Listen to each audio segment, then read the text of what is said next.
Hey guys, welcome back to my channel. ఈరోజు మా ఇంట్లో చికెన్. ఇక్కడ యూజువల్గా చికెన్ అన్ని సపరేట్ పీసెస్లో దొరుకుతాయి. లైక్ బ్రెస్ట్ పీస్ సపరేట్గా, లెగ్ సపరేట్గా, నిబ్బుల్ సపరేట్గా, నెక్ పీసెస్ సపరేట్గా.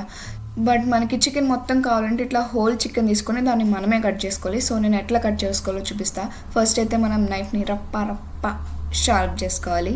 షార్ప్ చేసుకున్న తర్వాత ఫస్ట్ లెగ్స్ని కట్ చేసుకోవాలి. చికెన్కి లెగ్స్ ఫస్ట్ కట్ చేసుకుంటే కొంచెం ఈజీ ఉంటుంది. And then first right leg, then left leg cut చేసేసుకున్న తర్వాత నెక్స్ట్ హ్యాండ్స్ కట్ చేసుకోవాలి. Wings or hands, I don't know ఏమంటారు. అండ్ దెన్ నేనైతే మొత్తం స్కిన్ మొత్తం పీల్ చేసుకుంటా, మా హస్బెండ్కి నచ్చదు. అండ్ దెన్ దాన్ని ఉన్న చికెన్ని మధ్య హాఫ్లో కట్ చేసి మనకి లెఫ్ట్ సైడ్ బ్రెస్ట్ పార్ట్ వస్తుంది, రైట్ సైడ్ బోన్ పార్ట్ వస్తుంది. ఆ బ్రెస్ట్ పార్ట్ని టప్ప మనకి నచ్చిన క్యూబ్స్ పీసెస్లో కట్ చేసేసుకొని పక్కన పెట్టేసుకోవడమే. బ్రెస్ట్ పార్ట్ మొత్తం బోన్లెస్ కాబట్టి మనకు నచ్చిన పీసెస్లో దాన్ని మొత్తం స్మాష్ చేసి కూడా తీసుకోవచ్చు. నెక్స్ట్ ఆ బోన్ పార్ట్ తీసుకుందాం.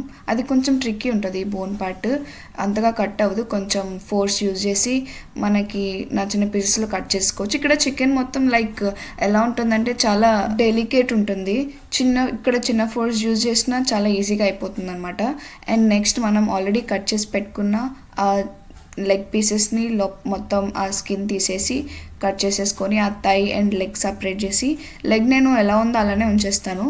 అండ్ ఆల్సో మనం కట్ చేసుకున్న వింగ్స్ కూడా మంచిగా మనకి నచ్చిన పీసెస్లో కట్ చేసుకొని రెడీ చేసేసుకోవడమే. ఇప్పుడు మనకు వచ్చిన చికెన్ వేస్ట్ అంతా క్లియర్ చేసేసుకొని, అండ్ నౌ మన chicken is ready for cooking. So that's for the video guys. See you all in the next videos. Bye, Tata.